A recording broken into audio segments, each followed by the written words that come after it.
Hello friend, कैसे हैं आप लोग। मुझे उम्मीद है कि आप लोग अच्छे होंगे, स्वस्थ होंगे। आइए आपका वेलकम अपने यूट्यूब चैनल बिहारी मैथ में। जैसा कि मैं आपके सामने फिर से पूरी एनर्जी, विश्वास और ईमानदारी से अपने नेक्स्ट क्लास की ओर उपस्थित हुआ हूं, अपने एक नए टाइप और नए लेसन के साथ आपके सामने आया हूं। उससे पहले मैं भाई आपको एक बात ये बताना चाहता हूं कि पिछले वाले क्लास में हमने आपसे प्रॉमिस किया था, हमने आपसे वादा ये किया था कि मैं जो है 50 क्वेश्चन का आपके सामने ऑब्जेक्टिव रखूंगा, वस्तुनिष्ठ प्रश्न आपके सामने रखूंगा और पूरी तरह से 50 क्वेश्चन को काफी कम समय में ये मैंने चाहा है कि अच्छे ढंग से एक्सप्लेन करके उसे आपके सामने रख दूं। उसमें पार्ट बाय पार्ट जो एक नया टॉपिक है, नया लेसन है, उस सारे लेसन का थोड़ा जल्दीबाजी में जो हाईलाइट करते हुए आगे की ओर चलूं। ठीक है, तो उसमें जितना आपको मैं उससे पहले एक बात और ये बताना चाहता हूं कि भले ही आप 50 क्वेश्चन मुझसे पढ़ोगे, लेकिन मैं ये बताना ये चाहता हूं कि 50 क्वेश्चन से आप 500 क्वेश्चन बनाने का पकड़ आपको मैं सिखा दूंगा कि 500 क्वेश्चन को कैसे हम 50 से छोटी छोटी क्वेश्चन से हम कैसे कैसे बड़ा कंसेप्ट लेते हैं और कैसे अगर एक क्वेश्चन पर आधारित अगर टाइप बता देंगे तो उस पर ना जाने 4 या 5 क्वेश्चन आपके माइंड में खुद आ जाएगा, जब मैं ऐसा कंसेप्ट आपको वैसा बेस पूरी कोशिश करूंगा देने का। ठीक है, उससे पहले भाई मेरे आप जो है पूरी अच्छे ढंग से तैयार हो जाइए, क्योंकि आपके सामने जो है 50 क्वेश्चन का जो है एक पूरी तरह से एक सीरीज आ रहा है और कोशिश करूंगा कि 50 क्वेश्चन में मैं वैसा वैसा क्वेश्चन आपके सामने लाऊं, वैसा वैसा सवाल मैं आपके सामने लाऊं जो सवाल एग्जाम के दृष्टि से पूरी तरह से एक इंपॉर्टेंट फैक्ट हो। मैं ये कोशिश करूंगा कि वह सवाल का कहीं ना कहीं पूरी तरह से एग्जाम का कॉपी लेकर आ जाऊं, कि पूरी तरह से उसका एक नकल बता दूं कि इस ऐसी पैटर्न पर आपको पढ़ना है, यही बेस पर सवाल एग्जाम में आते हैं। ठीक है, उससे पहले मैं आपको एक बात ये बताना चाहता हूं भाई मेरे कि अगर आपने सवाल बहुत बना लिया है, आपने बहुत पढ़ाई कर लिया है, लेकिन आपके पास अगर पॉजिटिव थिंकिंग नहीं है, आपके पास जो है पॉजिटिव एनर्जी नहीं है, तो सारा पढ़ाई जो है, सारी मेहनत आपका बेकार है। कहने का मतलब ये हुआ भाई मेरे कि जब आपका एग्जाम अगर फाइनल आ जाए और आप एग्जाम सेंटर पर जाओ तो ऐसा ना हो रहे कि आप कुछ नहीं जानते हो, यानी ऐसा ना रहे कि आपके मन में बहुत तरह का दुविधा उठ जाए, आपके मन में बहुत सवाल आ जाए या आपका मन हदियाने लगे। ऐसा होता है,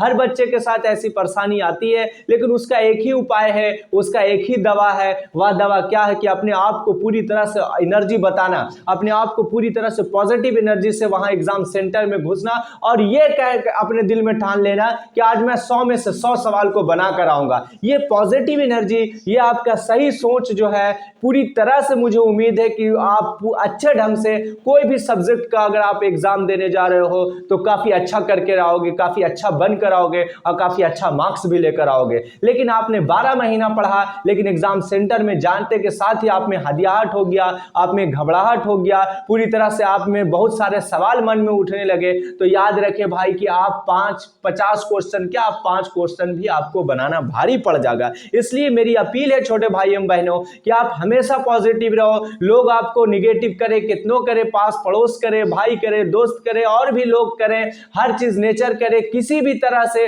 आप अपने आप में निगेटिव लाना नहीं है, आपको पॉजिटिव रहना है। क्योंकि पढ़ाई जो होता है मजा तभी होता है जब हम पूरी तरह से पॉजिटिव रहते हैं, तब पढ़ने में मजा ही बदल जाता है। लेकिन हम अगर निगेटिव रहते हैं तो पूरी तरह से पढ़ाई हमारे ऊपर बोझ लगने लगता है, पढ़ाई से हमारा इंटरेस्ट जो है थोड़ा हटने लगता है। इसलिए मेरी रिक्वेस्ट है मेरे प्यारे भाइयों बहनों कि आप पॉजिटिव एनर्जी के साथ अपने काम को करते रहें। आइए तो आज हम लोग जो है पूरी लगन से अपने चैप्टर को स्टार्ट करते हैं, अपने 50 क्वेश्चन का सीरीज को स्टार्टिंग करने जा रहे हैं। उससे पहले एक बार मेरी फिर से आपसे हाथ जोड़ के निवेदन है, मेरी हाथ जोड़कर आपसे अपील है, रिक्वेस्ट है कि किसी तरह का माइंड में कोई बोझ हो, कोई टेंशन हो तो कुछ पल के लिए एक बार फिर उसे किसी को किराए पर दे दो, कोई खाली जगह हो तो उस जगह में उसको फेंक दो और मेरे साथ 50 क्वेश्चन तक या उससे कम क्वेश्चन तक जितना मुझसे हो सकेगा मेरे साथ आप बने रहें। यकीनन ये चीज आपको बड़ा काम देगा, यकीनन ये चीज आपके लाइफ को, आपके मैथ के पॉइंट को कुछ इंक्रीज में लेके जाएगा। आपके फ्यूचर में आने वाला जो मैथ का मार्क्स है वो मैं पूरी कोशिश करूंगा कि बदल के रख दूंगा। इसलिए आप जब तक मैं कितना हूं चाह लूं मैं नहीं बदल सकता, लेकिन आप जिस दिन चाहोगे तो आप मुझसे भी आगे निकल जाओगे। यही रिक्वेस्ट आपसे। आइए हम लोग बनाना स्टार्ट करते हैं, हम लोग पढ़ना स्टार्ट करते हैं। आज आपके सामने पहला क्वेश्चन जो है मैं आपके बोर्ड पर लिख रहा हूं, आप पूरी ढंग से भली भांति मेरे क्वेश्चन पर, मेरे पैटर्न पर ध्यान दें क्या क्या क्वेश्चन है। टोटल जो है जिस तरह से ऑब्जेक्टिव क्वेश्चन मैं पहले लिख देता हूं, ऑब्जेक्टिव, ठीक है, जिसे हम लोग वस्तुनिष्ठ प्रश्न के नाम से जानते हैं, जिसे हम लोग वस्तुनिष्ठ प्रश्न के नाम से जानते हैं, वस्तुनिष्ठ कहते हैं। भाई मेरे टोटल 50 क्वेश्चन रहेगा आपका ऑब्जेक्टिव, जिसमें से मैं इस तरह का 50 क्वेश्चन का प्लान लेकर आऊँगा। मैं कोशिश करूँगा पूरी 50 क्वेश्चन को एक क्लास में पूरा कर दूँ, या यदि टाइम ज़्यादा हो जाए, वक्त ज़्यादा हो जाए, तो जितना भी पढ़ाऊँ फिर उसके बाद अगला दिन उसके पूरे जो है 50 क्वेश्चन को कंप्लीट करूँ, ठीक है। आइए मेरे साथ बने रहें। सबसे पहला क्वेश्चन आपके सामने ये रहा कि यदि अल्फा बीटा द्विघात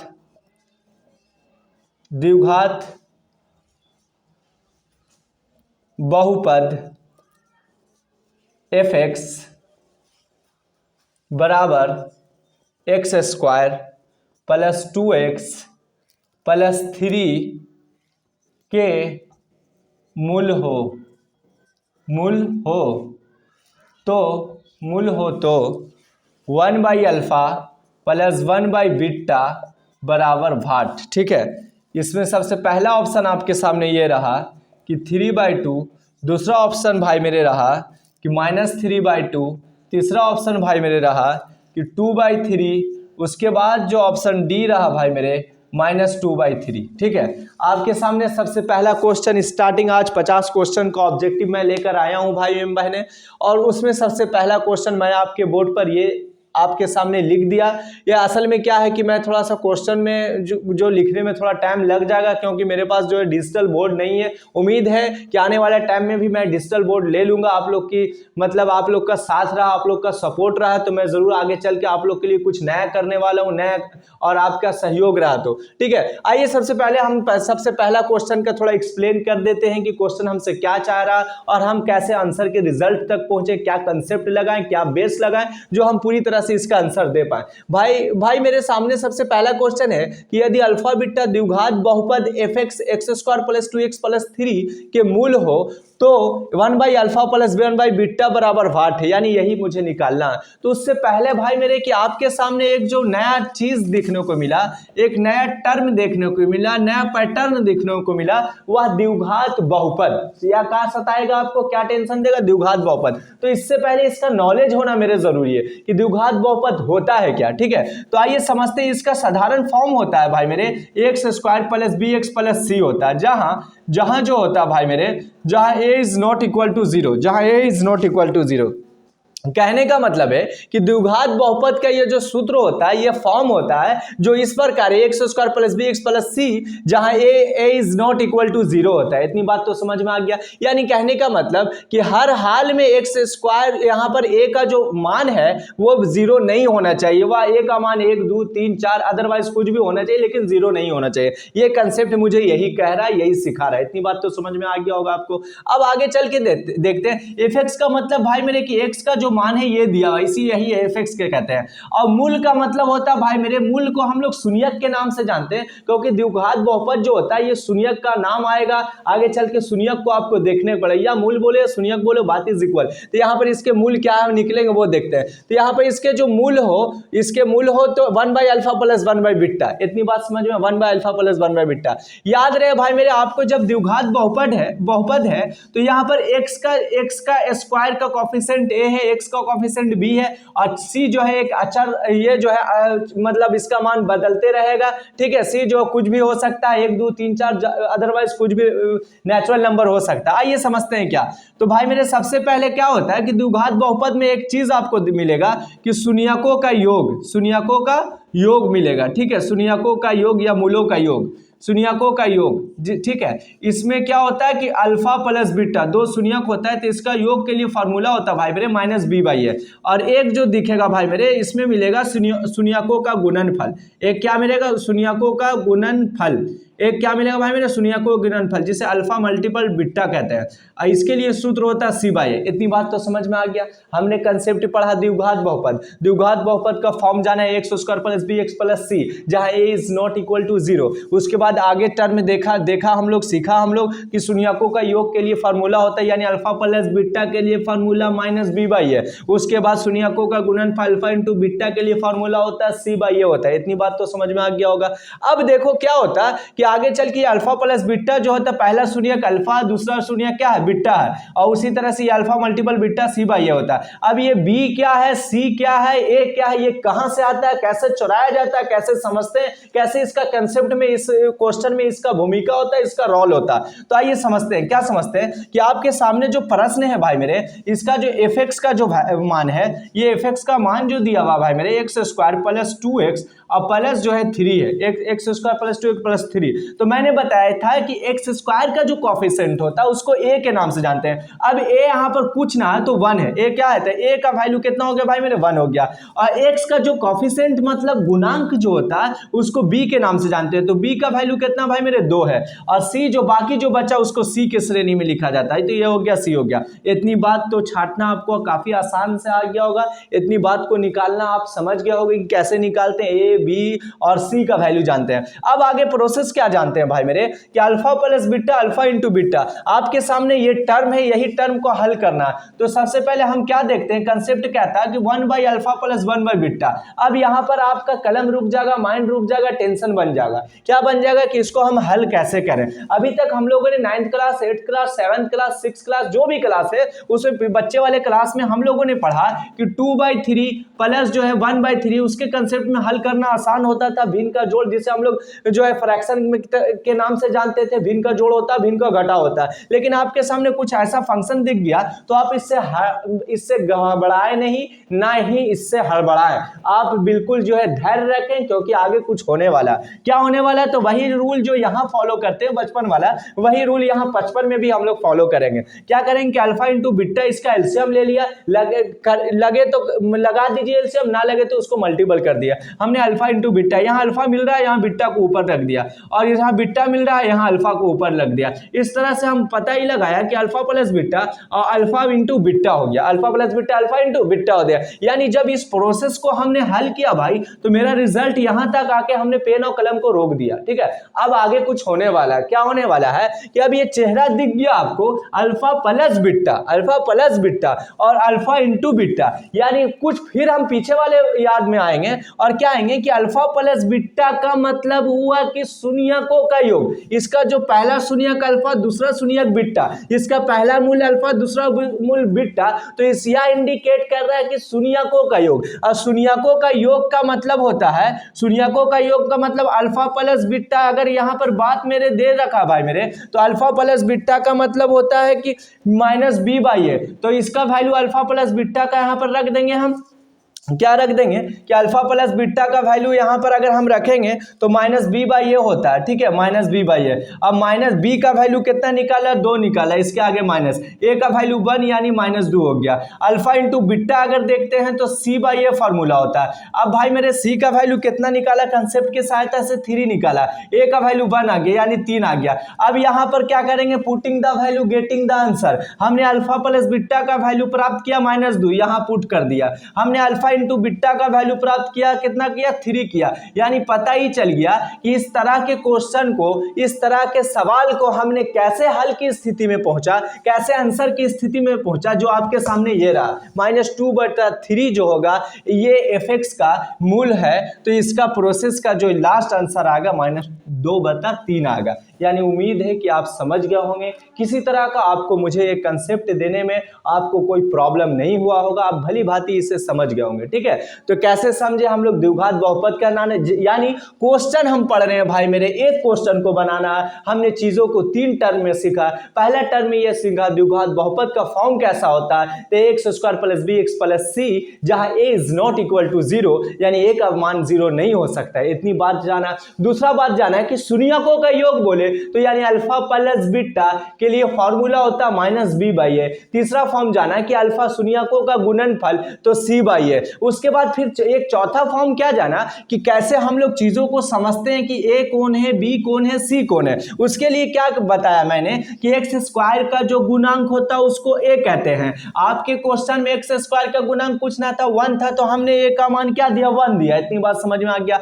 x के कोएफिशिएंट, x के गुणांक को b कहते हैं। आपके क्वेश्चन क्वेश्चन में x का गुणांक कितना 2 है, तो हमने b का वैल्यू क्या लिया भाई मेरे 2 लिया, और बाकी जो बच गया 3 कहते हैं, और ये बाकी जो बच गया 3 हो गया, जिसको हम लोग c के नाम से जानते हैं, और c का मान कितना आया 3 आया। अब उसी सहायता से जब प्रोसेस को हल किया, यहाँ पर क्वेश्चन जितना प्रोसेस आया उसमें उसको रख दिया, उसके मान को जब फॉलो किया तो उसके बाद फिर हम आंसर तक पहुंच गए -2/3, यानी पहले क्वेश्चन का आंसर आ गया। भाई मेरे मैंने बार बार ये बात कह रहा हूं कि मैं क्वेश्चन को एक बता रहा हूं, लेकिन मैं कोशिश ये करूंगा कि आपको काफी कम टाइम में, काफी कम समय में मैं चीजों के एक अच्छा कंटेंट आपको दे दूं, कि ताकि आप में माइंड में किसी तरह का कोई प्रॉब्लम ना रहे। आप सिर्फ एक क्वेश्चन को नहीं बनाओ, आप क्वेश्चन के पैटर्न को एक जानो, लेकिन उस पर आधारित बहुत टाइप को सीख लो, उसमें जो है आगे पीछे वाली फॉलो को करना देख लो कि कैसे हम चीजों को, अगर ऐसी क्वेश्चन को और किस अंदाज से और भी क्वेश्चन में अगर ऐसा रहा तो हम बना सकते हैं। ठीक है, मुझे उम्मीद है कि आप समझ गए होंगे।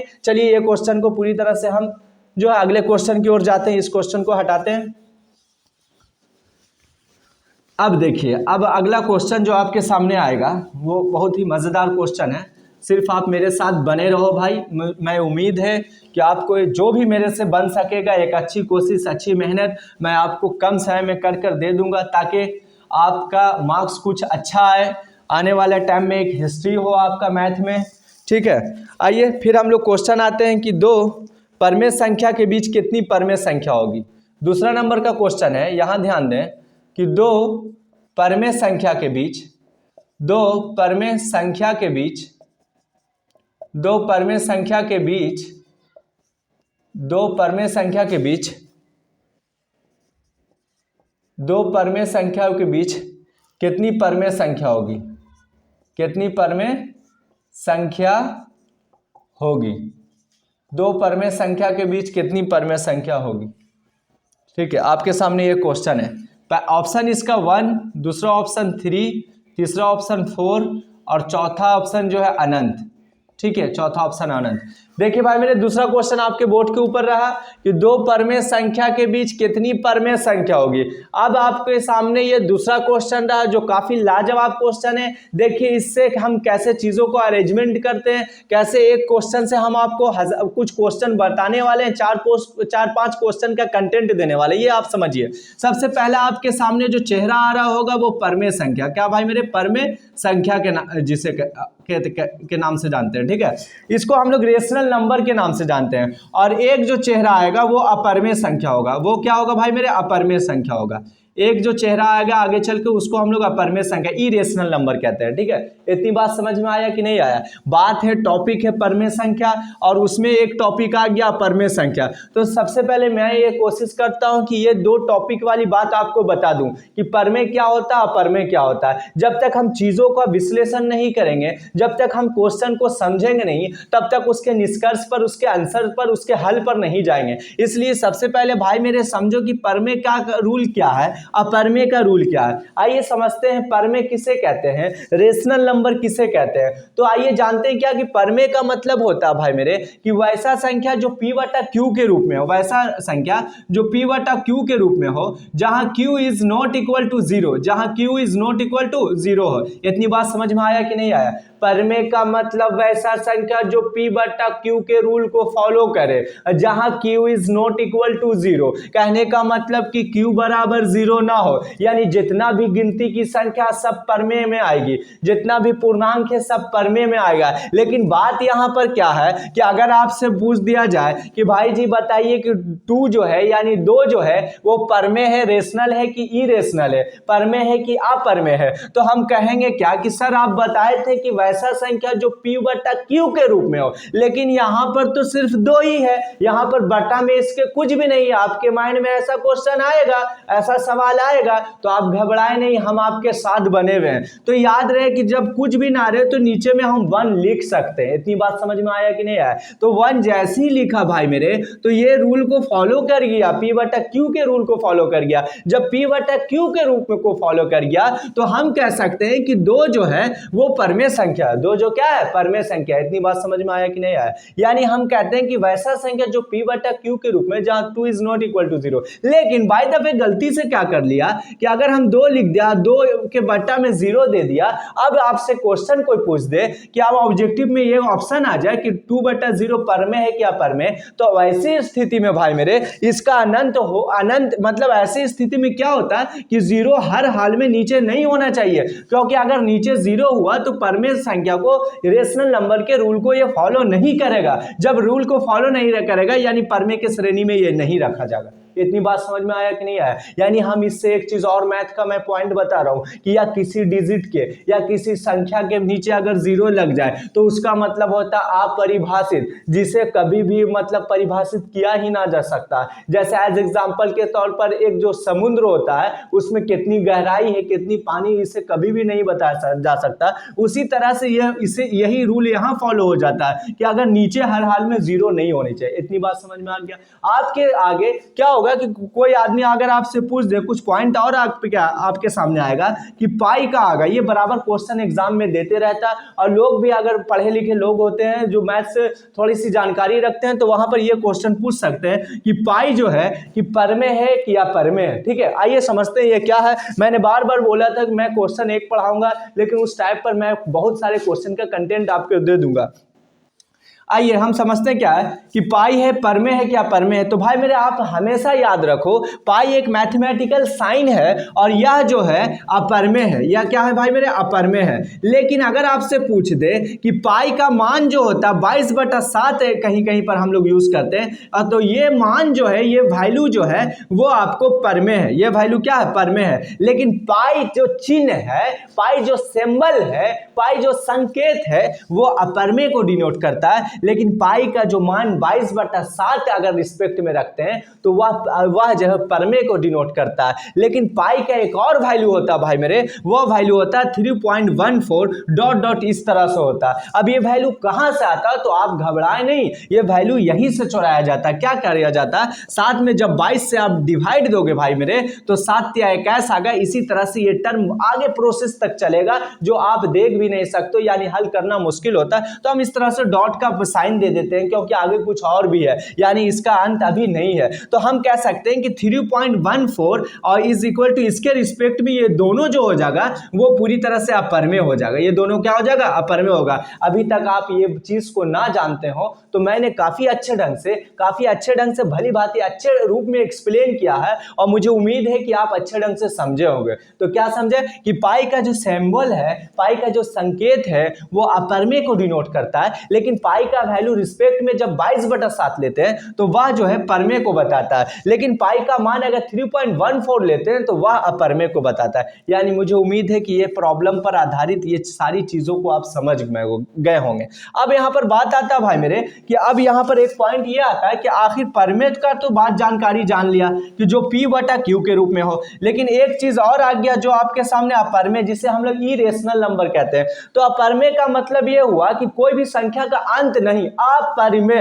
आ का मतलब नहीं, परमे का नहीं। जो वैसा संख्या जो परमे नहीं उसे हम लोग अपरमे कहते हैं। अब पहचानेंगे कैसे कि वो अपरमे नहीं है? परमे का तो पहचानने का रूल है कि जो P/Q के रूप में, जहां Q is not equal to 0। लेकिन अपरमे का क्या रूल है? तो आइए हम बताते हैं, आपको समझाते हैं कि अपरमे का रूल क्या कहता है। जो परमे के रूल को, यानी जो P/Q के फॉर्म में ना हो, यानी कहने का मतलब कि आपने रूट का नाम सुना होगा, इस तरह से नाम आता है और इस तरह से इसका होता है, मतलब रूट 6 हो गया, रूट 5 हो गया। तो जब हम लोग इसका मतलब वैल्यू निकालेंगे भाई मेरे, तो यहाँ पर इसका वैल्यू जो होगा हमेशा जो होता है डॉट डॉट के रूप में होगा, यानी इसका अंत नहीं होगा। तो हम कह सकते हैं रूट में कोई भी संख्या होती है वो अपरमे को डिनोट करती है, या अपरमे वैसी संख्या जो कहती है जो P/Q के रूप में नहीं होता, उसको भी हम लोग अपरमे के नाम से जानते हैं। यानी मुझे उम्मीद है कि अपरमे और परमे वाला जो कंसेप्ट है, जो बात था, मैंने आपके सामने रखा और भली भांति आपने समझा होगा। ठीक है, तो आइए इस क्वेश्चन पर हम सवाल करते हैं भाई कि अगर मान लिया कि यह क्वेश्चन कह रहा है कि दो परमे संख्या, तो पहला परमे कुछ भी ले लो, दो हम ले लिया, दो ही मान लेते हैं। और यहां पर क्या है कि दो परमे संख्या के बीच कितनी परमे संख्या हो जाती है। यानी कहने का मतलब ये बात जिक्र नहीं किया है क्वेश्चन में, इस क्वेश्चन में चर्चा नहीं किया कि वह परमे संख्या कितना है, ये नहीं बताया है कि 2 और 5 के बीच कितनी परमे संख्या होगी, बल्कि क्वेश्चन आपसे ये शब्द ये कहना चाह रहा है कि दो परमे संख्या संख्या है, वह परमेय संख्या क्या है, नहीं मालूम। जब नहीं मालूम है तो हम कह सकते हैं कि वह दो परमेय संख्या के बीच जो संख्या होगी वह अनंत हो सकती है, उसका कोई अंत ही नहीं हो सकता। जैसे पहला संख्या हमने कहा मान लिया कुछ पल के लिए 5 ले लिया, अब अगला क्या लेंगे ये मुझे मालूम नहीं है, तो उसमें हम लोग क्या करेंगे, उसे अनंत से इंडिकेट करेंगे। इसीलिए इस क्वेश्चन का जो आंसर होगा भाई मेरे, यहां पर इसका ऑप्शन अनंत होगा। यानी उम्मीद है कि आप समझ गए होंगे। आपके सामने टॉपिक परमेय का आया तो मैंने उसका हाईलाइट थोड़ा कर दिया कि परमेय होता क्या है, अपरमेय क्या होता है। आगे चल के जब आप जो है रियल नंबर बनाओगे तो वहां पर आपके सामने ऐसा ऐसा क्वेश्चन आएगा कि √3 सिद्ध करें कि √3 परमेय है या अपरमेय है। यहाँ पर ऐसा ऐसा कोई √3 + 2 जो है सिद्ध करें कि परमेय अपरमेय, ऐसे ऐसे क्वेश्चन से आपको रूबरू होना पड़ेगा, ऐसे ऐसे क्वेश्चन पर चर्चा करना पड़ेगा। तो हम जब चैप्टर पढ़ाएंगे तो पूरे अच्छे ढंग से एक्सप्लेन कर देंगे, लेकिन हमारे पास अभी टाइम नहीं है, समय काफी कम है, तो इसलिए मैं ये सोच रहा हूं कि थोड़ा कम समय में आपको थोड़ा अच्छा चीज का कंटेंट दे दूं, अच्छा नॉलेज दे दूं, ताकि आपका एक हाईलाइट क्लास हो जाए। एक तरह से जो आपके माइंड में थोड़ा बहुत कहीं ना कहीं वो बात है तो उसको पूरी तरह से बाहर निकालना चाह रहा हूं। चलिए, उम्मीद है कि यह क्वेश्चन को समझ गए होंगे। अब हम लोग आगे आते हैं तीसरा क्वेश्चन पर। अब देखो भाई मेरे, ये क्वेश्चन क्या कहता है। अब यहां पर आप समझिएगा कि क्वेश्चन क्या है।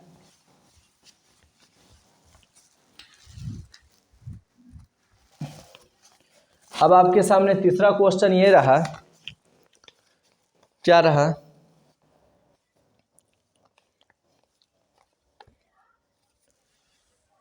तीसरा क्वेश्चन रहा कि 1 + 10² थीटा। क्या क्वेश्चन रहा, 1 + 10² थीटा। आपके सामने क्वेश्चन रहा 1 + 10² थीटा बराबर वाट। ठीक है, आपके सामने ये तीसरा क्वेश्चन ऑब्जेक्टिव ये रहा कि 1 + 10² थीटा का मान क्या होगा। मैं ऑब्जेक्टिव क्वेश्चन को इसलिए लाया हूं कि आप ये समझो कि इस तरह का पैटर्न आपके एग्जाम में आता है। आप ये ना समझो कि आप बहुत सारा बना लो और आप बिल्कुल जो है आपको विश्वास कम हो कि ऐसा क्वेश्चन आएगा कि नहीं आएगा। तो भाई मेरे पहले जो आप ये समझो कि चीज जो है थोड़ा थोड़ा कंटेंट ही आता है, ऐसा ना कि आप ऐसा समझो कि इसमें से बहुत आएगा इसमें से कम, ऐसा नहीं। एग्जाम सेंटर जो अच्छा लगेगा वो बेस देखना चाहता है कि बच्चे का बेस पर पकड़ कितना। आप ये ना समझो कि 5 नंबर वाला ही क्वेश्चन पूरा भरा रहता है, नहीं, आपको 1 नंबर ही बहुत कुछ सिखाता है। कहीं कहीं पर ऐसा होता है कि 1 नंबर का क्वेश्चन जो होता है इतना हार्ड होता है वो 5 नंबर को भी फेल कर देता है। इसीलिए होता है कि छोटी छोटी कंसेप्ट ही देता है, ज्यादा हार्ड नहीं देता। सिर्फ ये देखना चाहता है कि बच्चा मेहनत किया है कि ना, बच्चा चीजों को समेटना जानता है कि ना, बच्चा अरेंजमेंट जानता है कि ना। इसीलिए आपके सामने जो तीसरा क्वेश्चन है 1 + 10² थीटा का मान क्या होगा। तो भाई मेरे हमने पिछले वाले क्लास में ही विट्रिगो जब पढ़ा रहे थे तो उसमें ये सब बातों का, ये सब सूत्र का, ये सब फॉर्मूला का काफी चर्चा किया। हम लोग जानते हैं कि भाई मेरे उससे पहले जानो sec² थीटा - 10² थीटा का वैल्यू जो होता है 1 होता है। sec² थीटा - 10² थीटा का वैल्यू क्या होता है, 1 होता है। और उसके बाद क्या होता है कि आपके सामने 1 + 10² थीटा है, 1 + 10² थीटा, तो हम लिख सकते हैं भाई मेरे कि यहाँ 1 है, प्लस में इधर लेके चलेगा 10² थीटा को, यानी sec² थीटा - 10² थीटा का वैल्यू 1 होता है। आपके सामने यही फिगर क्या बोला है कि 1 + 10² थीटा का मान क्या होगा। यहां पर माइनस में 10² थीटा था, इक्वल के उस साइड लेके गए तो मैथमेटिकल रूल के अनुसार ये निगेटिव था तो पॉजिटिव हो गया। आपका यही सेम चेहरा आपको यहां दिखने को मिल गया, यानी हम कह सकते हैं कि इतना बराबर इतना, यानी इसका आंसर आ जाएगा भाई मेरे sec² थीटा। ठीक है, मुझे उम्मीद है कि यह कंसेप्ट को आप समझ गए होंगे। उसके बाद मैंने ये भी बताया था कि sin² थीटा + cos² थीटा बराबर 1 होता है। अगर 1 के रिस्पेक्ट में और भी होता है cosec² थीटा - cot² थीटा बराबर भी 1 होता है। ठीक है, इतनी सारी फॉर्मूला पर मैंने चर्चा किया था। आइए हम लोग आगे बढ़ते हैं, चौथा क्वेश्चन पर चलते हैं। क्या चौथा क्वेश्चन कहता है उसे हम लोग देख लेते हैं। आपके सामने चौथा क्वेश्चन ये रहा, बिंदु क्या है, बिंदु है क्या भाई मेरे, बिंदु 2,3 की दूरी 2,3 की दूरी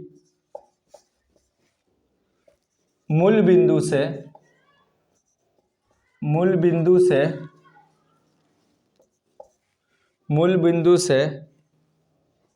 क्या होगी, क्या होगी। ठीक है, आपके सामने ये क्वेश्चन है, क्या होगी। तो ऑप्शन अगर आ जाए कि √12, दूसरा ऑप्शन क्या बोल दे कि रूट 15, तीसरा बोल दे कि रूट 13 और चौथा ऑप्शन दे दे नन ऑफ दिस।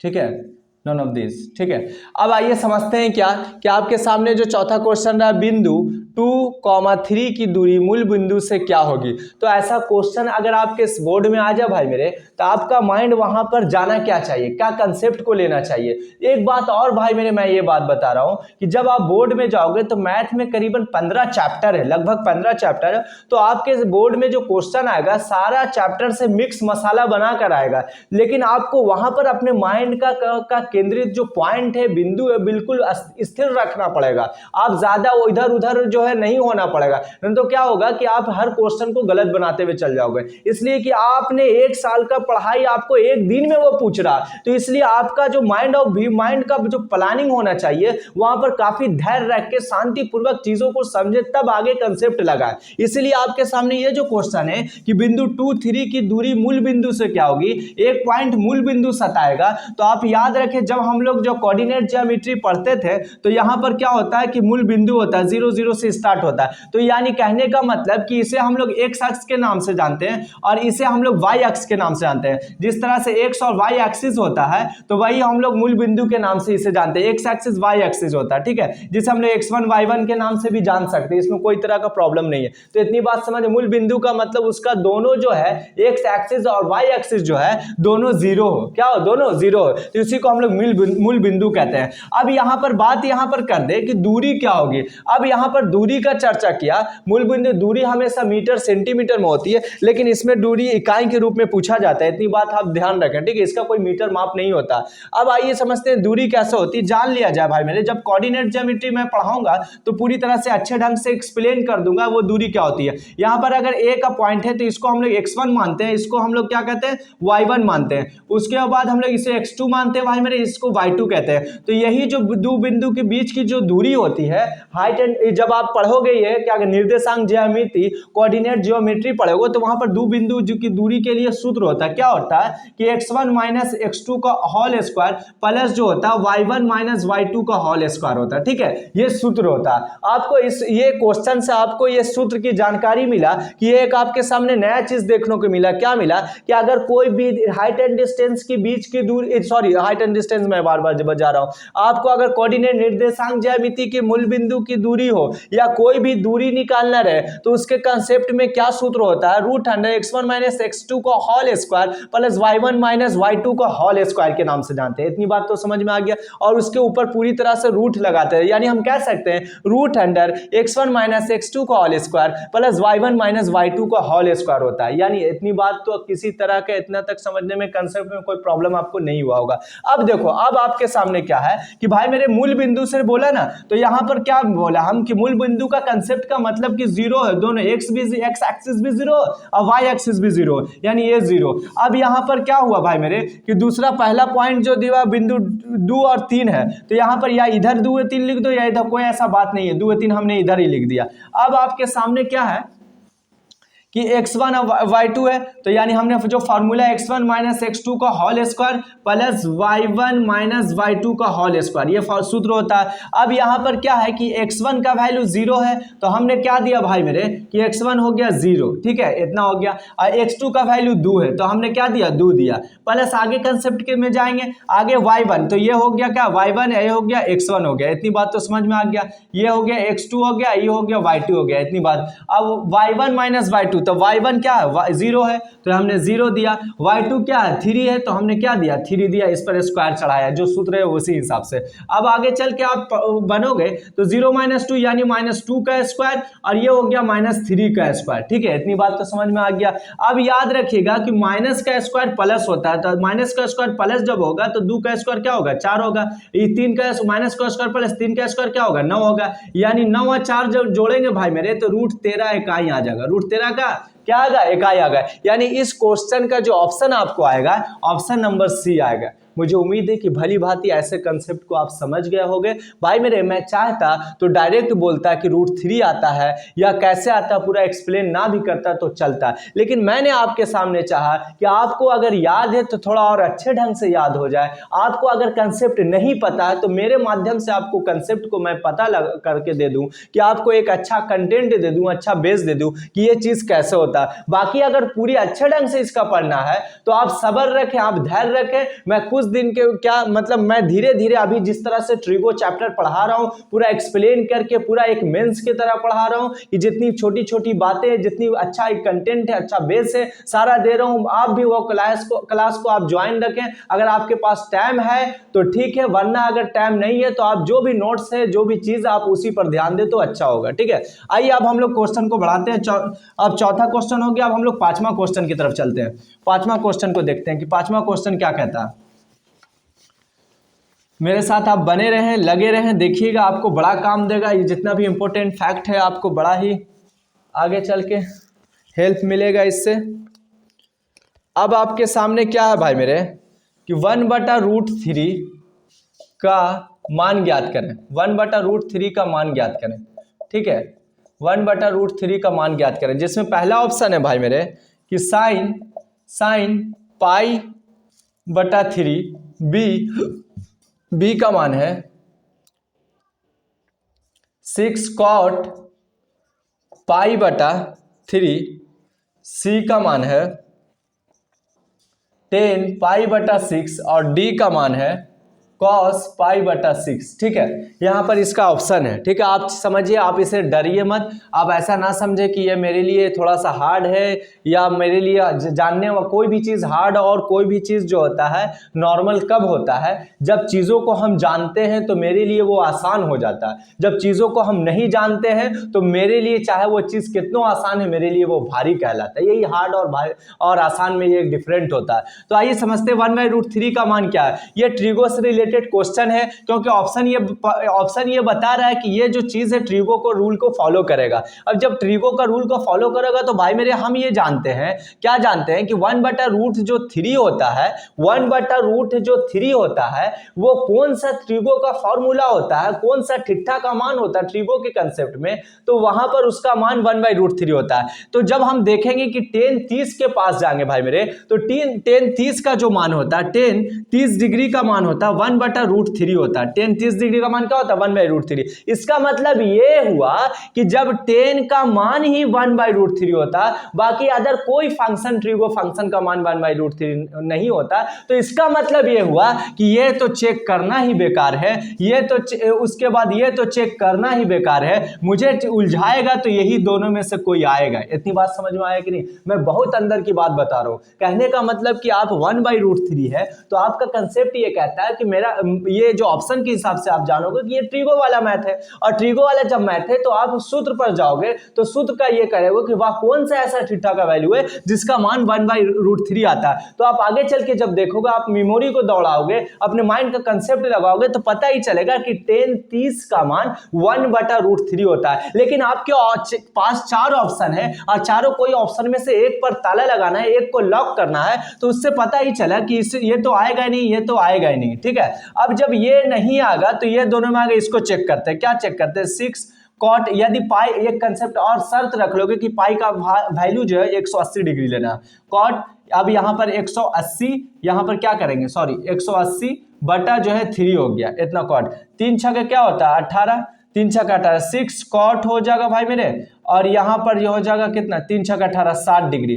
अब 10 60 का वैल्यू जो होता है √3 होता है ना, तो cot 60 का वैल्यू क्या हो जाएगा, यहां पर 10 60 का वैल्यू क्या होता है, हमने बताया था, आगे चल के बताया था कि cot 60, तो यहां पर cot 10 60 डिग्री का वैल्यू √3 होता है, क्योंकि हम लोग जानते हैं 10 60 का वैल्यू क्या होता है, √3 होता है। लेकिन cot 60 बोले तो यहां पर हम लोग क्या करते हैं, उल्टा कर देते हैं, √3 इसमें √3/1 करते हैं, इस तरह से कंसेप्ट है। लेकिन यहां पर 6 का मल्टीपल है तो ये इसको तो रूल को फॉलो नहीं करेगा। लेकिन अब आगे चल के जाते हैं कि 10 पाई के पास जाते हैं, पाई का वैल्यू 180 डिग्री लेते हैं, और वहां पर जब 6 करते हैं तो क्षेत्रीय कितना होता है 18, यानी हम पता ही चला कि tan 30 डिग्री, और tan 30 डिग्री का जो वैल्यू होता है 1/√3 होता है। tan 30 डिग्री का वैल्यू क्या होता है 1/√3। इससे पता ही चला कि हमारा इसका मान जो है tan 30 डिग्री आएगा, यानी tan 30 डिग्री कौन सा रिस्पेक्ट में आएगा, तो ऑप्शन नंबर सी आएगा। मुझे उम्मीद है कि आप समझ गए होंगे, आपको समझने में किसी तरह का कोई प्रॉब्लम नहीं हुआ होगा। ठीक है, अब देखो, अब हम लोग आगे चलते हैं। अब हम लोग 5 क्वेश्चन की तरफ चलते हैं। अगला क्वेश्चन देखते हैं क्या कहता है। अगला क्वेश्चन को हम लोग देखेंगे, भली भांति समझेंगे। अभी तक 5-6 क्वेश्चन करा चुका हूं क्योंकि थोड़ा टाइम ज़्यादा हो जा रहा है। अब अगला क्वेश्चन जाते हैं। अब अगला क्वेश्चन आपके सामने है भाई मेरे, क्या है, यदि 5वां या 6ठा क्वेश्चन है, यदि हम देखेंगे m तथा n अभाज्य संख्या है, m तथा n अभाज्य संख्या है, अभाज्य संख्या है, तो m⁴ और m²n² का मासा बताएं, मासा ज्ञात करें। ठीक है, आपके सामने क्वेश्चन इस तरह का रहा, इसका मासा ज्ञात करें। ऑप्शन है कि m²n, दूसरा ऑप्शन है m⁴n, तीसरा ऑप्शन है भाई मेरे m²n², चौथा ऑप्शन है नन ऑफ दिस। ठीक है, इनमें से कोई नहीं। तो आइए समझते हैं ये क्वेश्चन क्या कहना चाह रहा है, क्या हमसे मांगता है, क्या कंसेप्ट मैं लगाऊंगा इसमें। देखिए आप कि यदि m तथा n अभाज्य संख्या, यहाँ अभाज्य संख्या वैसी संख्या जो 2 से भाज्य ना हो, उसी को हम लोग अभाज्य कहते हैं। जिसका HCF 1 हो, जब 2 संख्या के HCF 1 है, जिसका उसे हम लोग अभाज्य के नाम से जानते हैं। m²n² और m²n² का मासा ज्ञात करें। भाई मेरे कि जब कोई भी अलजेब्रिक फंक्शन यानी पावर वाले रूल में आपको मासा या लासा ज्ञात करना रहे, यानी मासा को हम लोग, जिसे हम लोग HCF कहते हैं, हायर कॉमन फैक्टर के नाम से जानते हैं, वह बड़ी से बड़ी संख्या के नाम से जानते हैं, और इसका हम लोग क्या ज्ञात कर रहे हैं, मासा ज्ञात कर रहे हैं। किसका मासा ज्ञात कर रहे हैं कि m³ और n², और हम कहाँ ज्ञात कर रहे हैं, और अगला जो टर्म है m²n², यही दोनों का मेरे को क्या करना है, मासा ज्ञात करना है। ठीक है, इसका मासा ज्ञात, जबकि m और n अभाज्य संख्या, कहने का मतलब कि m और n अभाज्य संख्या जो 2 से पूरा जो है भाज्य ना, उसको हम लोग अभाज्य के नाम से जानते हैं। तो m², जब पावर वाला कंसेप्ट में आपका मासा या लासा हो, तो आपको माइंड को बनाना क्या है, आपको कंसेप्ट माइंड में क्या डालना, वो आप समझो कि जब m एक पावर के रूप में मासा या लासा ज्ञात करे, लरे पावर के रूप में मासा या लासा ज्ञात करे, तो रूल आप जान लो, क्या जान लो भाई मेरे, कि अगर आप HCF निकाल रहे हो, तो सबसे कम वाले पावर को देखेंगे, लेकिन उसके साथ भी शर्त क्या कहता है कि वैसा कम वाला पावर देखेंगे जो दोनों में हो, अब यहाँ पर n² है, यहाँ पर भी n² है, और उसमें से सबसे कम वाला पावर देख लेंगे और उसके पावर को कॉमन लेंगे, उसके पावर को क्या लेंगे, कॉमन।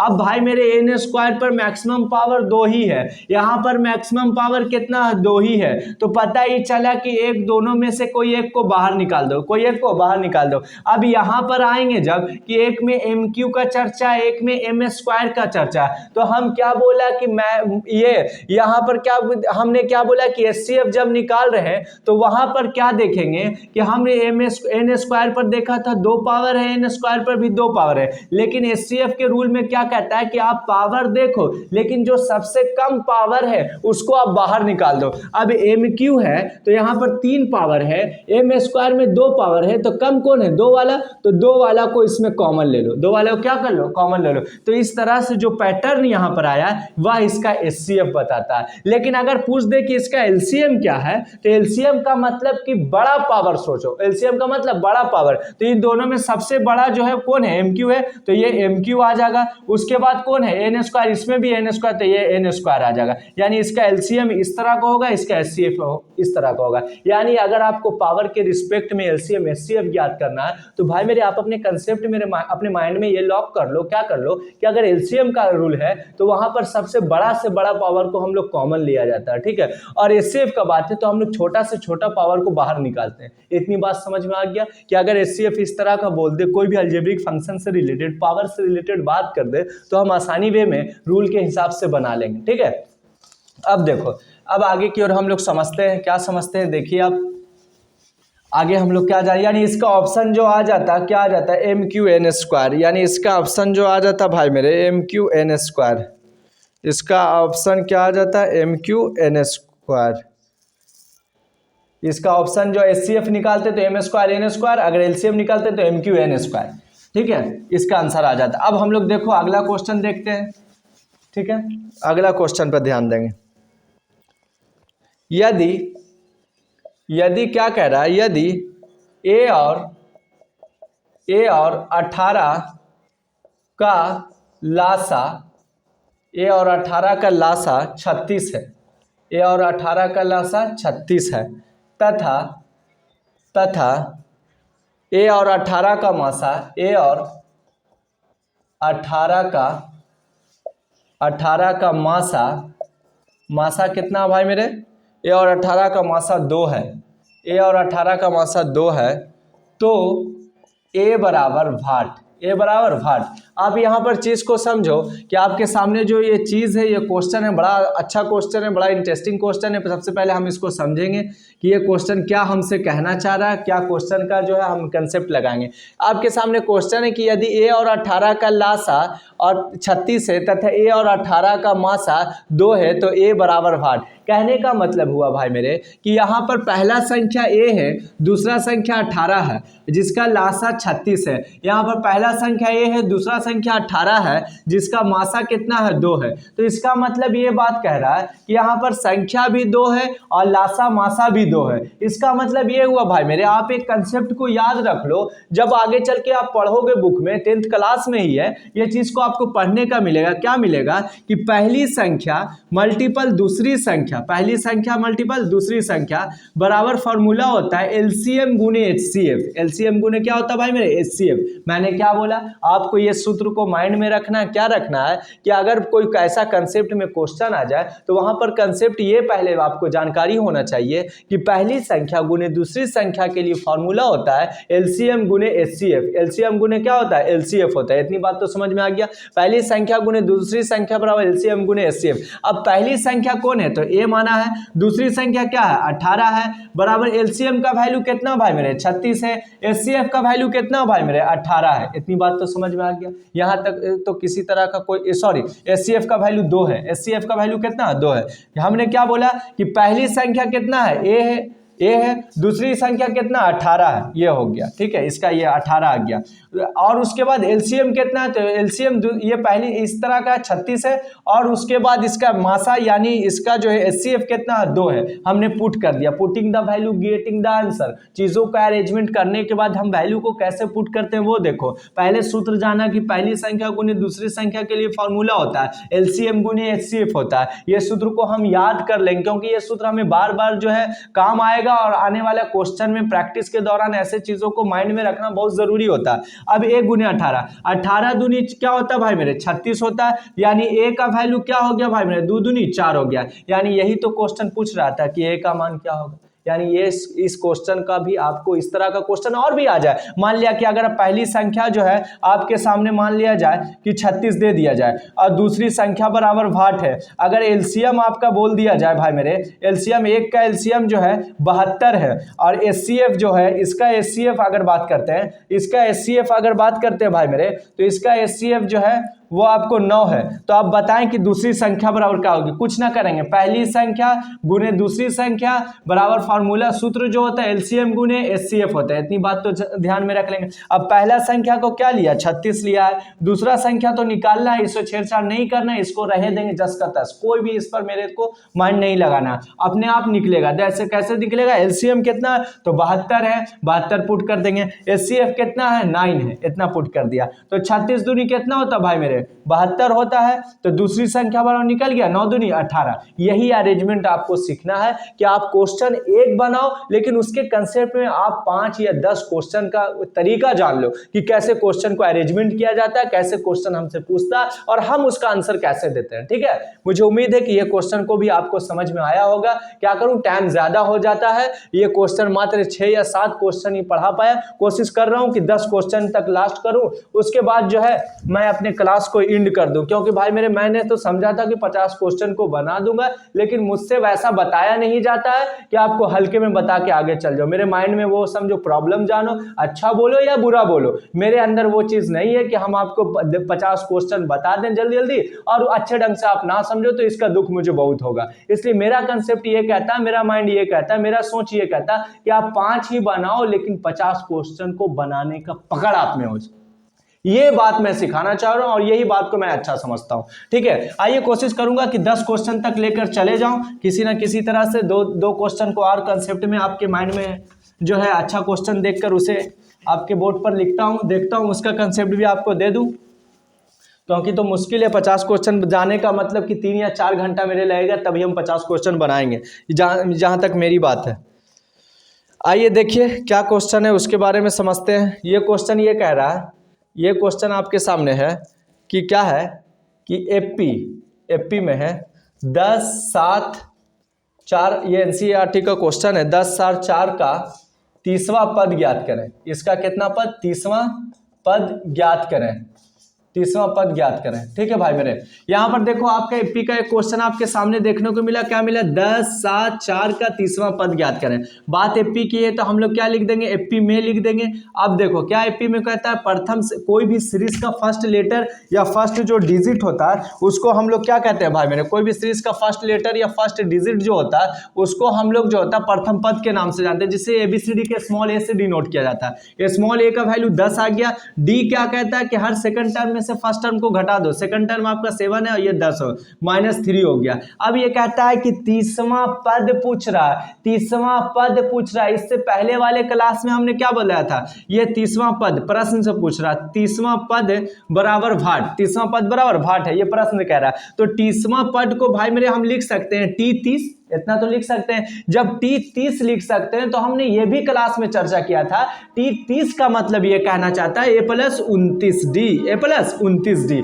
A प्लस क्या होता है 29D, क्योंकि एपी का जो साधारण फॉर्म जानते हैं तो इस तरह से 8वां पद बोले तो A + 7D, 6ठा पद बोले तो A + 5D, लेकिन 30वां पद का चर्चा है तो A + 29D। अब A का वैल्यू पुट कर देंगे भाई मेरे 10 पुट कर देंगे, 29 हो गया। D का वैल्यू पुट कर देंगे भाई मेरे -3। जब आगे चल के प्रोसेस को हल करेंगे तो ये हो जाएगा 87 -29 दिया माइनस ये हो गया 87 हो गया, यानी -77 होगा। इसका क्या हो जाएगा 30वां पद। यानी इस तरह से हमने आपके सामने एपी से रिलेटेड क्वेश्चन जो आया था बोर्ड पर, मैंने उसे भी सवाल को भी हल कर दिया। भली भांति आप इसे समझ गए होंगे। चलिए अब हम लोग आगे की ओर देखते हैं। अब आगे की ओर क्या देखते हैं ये देख लें आप। अब आगे की ओर आप जाने, देखिए थोड़ा सा फास्ट मैं अब कर रहा हूँ, कोशिश कर रहा हूँ थोड़ा ज़्यादा क्वेश्चन का कंटेंट आपको दे दूँ।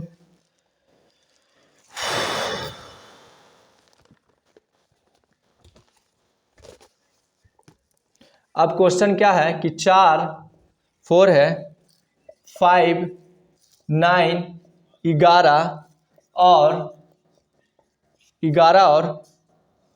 x का माध्य 7 है। x का माध्य कितना 7 है। तो क्या है भाई मेरे, x बराबर वाट है। x बराबर क्या है, वाट है। आपके सामने ये क्वेश्चन देखने को मिला।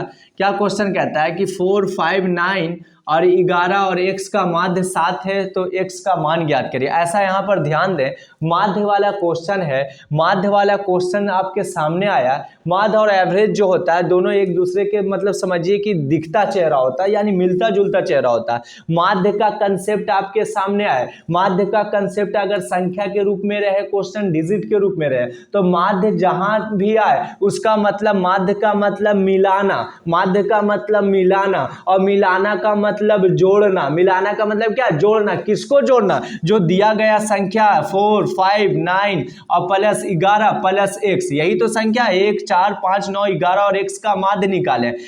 x का माध्य जो है 7 दिया हुआ है, x का माध्य कितना दिया हुआ? 7 दिया हुआ है। लेकिन माध्य का मतलब होता है मिलाना, माध्य का मतलब होता है जोड़ना। लेकिन माध्य का रूल ये कहता है कि कोई भी संख्या दिया हुआ रहता है, वो सारे संख्या को जोड़ दो और जितना संख्या उसको काउंटिंग कर लो, उसको गिन लो और उसी काउंटिंग से उसको भागा दे दो, उसी काउंटिंग से उसको क्या कर दो? भागा। अब भागा देते हैं तो 1, 2, 3, 4, 5, यानी टोटल संख्या 1, 2, 3, 4, 5 है, तो हमने 5 से भागा दे दिया भाई मेरे। और ये टोटल का जो वैल्यू है, माध्य है, ये ऑलरेडी क्वेश्चन में चर्चा कर दिया कि हम 7 है। बात समझ में आया कि नहीं आया? कहने का मतलब कि माध्य का मतलब जोड़, यानी माध्य का मतलब मिलाना। माध्य का रूल फॉलो होता है कि जितना भी संख्या, जितना भी डिजिट है, सभी को मिला दो, जोड़ दो, और जितना भी है उससे काउंटिंग करके, जिससे जिसको आप जोड़ रहे हो उसको काउंटिंग करके उससे डिवाइड कर दो, उससे भाग दे दो। ठीक है, हमने वही किया, 4 को जोड़ा, 5 को जोड़ा, 9 को जोड़ा, 11 को जोड़ा, x को जोड़ दिया। अब ये टोटल संख्या कितना था? तो 1, 2, 3, 4, 5 था, हमने 5 से भागा दे दिया। और दिया हुआ कितना था? टोटल का वैल्यू माध्य दे रखा था 7। हमने कुछ ना करना, बस ये अरेंजमेंट कर दिया। अगर आपके अंदर ये अरेंजमेंट का पावर आ गया तो आप मैथ के क्वेश्चन को आसानी वे में बना दोगे। अब ये 5, 4 कितना? 11, 9 कितना हुआ भाई मेरे? 20 हुआ। 20 और 5 कितना हुआ? 25 हुआ। 25 और 4 कितना हुआ? 29 प्लस क्या हो गया भाई मेरे? 1 से ये हो गया, नीचे में 5 हो गया, इधर आपके पास कितना? 7। ये ऊपर ऊपर को क्रॉस मल्टीप्लीकेशन कर, तो ऐसी स्थिति में इधर इधर गुना, उधर उधर गुना। 29 में 1 से करेंगे तो 29 ही होगा, x में 1 से करेंगे तो x ही होगा, 7 में 5 से करेंगे तो 7 5 35 होगा। अब x का मान ज्ञात करना है, इसलिए x वाले वैल्यू को इक्वल के इस साइड में रखेंगे, विदाउट x वाले वैल्यू को इक्वल के उस साइड में लेके चले जाएंगे। 35 हो गया, ये 29 से प्लस में है, ये चल गया भाई मेरे माइनस में हो गया। 35 में से 29 चल जाएगा, तो आप बताओ 29 31, यानी पता ही चला कि 6 बचा। कितना बचा? 6 बचा, क्योंकि 29 है 31 और 5 35, यानी x का जो मान आएगा वो कितना आएगा? 6 आ गया। यही आपका क्वेश्चन कहता था, यही सवाल आपसे हल मांगता था, जो आसानी वे में आपने हल कर दिया। ठीक है, मुझे उम्मीद है कि आपको जो जो क्वेश्चन अभी तक मैंने रखा वो सारा कंसेप्ट को एक अच्छे ढंग से दिया, आपको अच्छे ढंग से समझ में भी आया होगा, कहीं भर किसी तरह का कोई प्रॉब्लम आपको नहीं हुआ होगा। अब आपको अगर चेक करने का बात आए तो यहाँ पर x का वैल्यू रख दो और 5 से डिवाइड करो तो इसका मान 7 अगर आ जाता तो समझो मेरा लाया हुआ क्वेश्चन का आंसर सही है, अगर नहीं आता तो गलत है। ठीक है, बाकी ये क्वेश्चन आप कर लेना, चेक कर लेना। ठीक है, मुझे उम्मीद है कि आपको भली भांति जितना भी कंसेप्ट अभी तक दिया, जितना भी क्वेश्चन पढ़ाया, आपको समझ में आया होगा। भाई मुझे माफ कर दो, मैं 50 क्वेश्चन को बोला था लेकिन नहीं बना पाया। कारण ये था कि क्वेश्चन का एक्सप्लेन करने में थोड़ा टाइम लग जाता है। मुझे ऐसा लगा कि अगर 50 क्वेश्चन को मैं अभी चलता रहूं तो मेरे 3 घंटा या 4 घंटा से कम नहीं लगेगा, लेकिन 3-4 घंटा का जब वीडियो बन जाएगा तो आप उसे देखने में थोड़ा कतराओगे, उसे देखने में थोड़ा पीछे भागोगे। इसलिए भाई मेरे कि मन लगाकर मेरा ये 1 घंटे का जो भी वीडियो आप देख लेना, इससे आपको बहुत कुछ सीख मिलेगा। अगर आपका मैथ वीक है तो मैं उम्मीद है कि आपको में थोड़ी सी जो है मजबूती आएगी, थोड़ा सा सोचने का पावर आएगा। ठीक है, चलिए आज के क्लास को हम यहीं तक जो है विराम देते हैं, यहीं तक इसके क्लास को इन पॉइंट रखते हैं। फिर हम लोग आगे का जो 50 क्वेश्चन है वो 50 क्वेश्चन में जहां तक अभी बताया, फिर अगला क्वेश्चन एक नया क्वेश्चन आएगा वो मैं कल बताऊंगा, इसी तरह से पूरा एक्सप्लेन के साथ बताऊंगा। इसमें किसी तरह कोई कंजूसी नहीं करूंगा, चाहे वह दिन रहे या ना रहे, कहने का मतलब चाहे वो मेरे लिए कम दिन हो या ज्यादा दिन हो, लेकिन जो मेरा रूल है, मेरा नियम है, जो मेरा ईमानदारी कहता, मैं उसी के साथ चलने को अच्छा समझता हूं। ठीक है, आज के क्लास के लिए भाई मेरे बाय, फिर हम लोग कल मिलेंगे।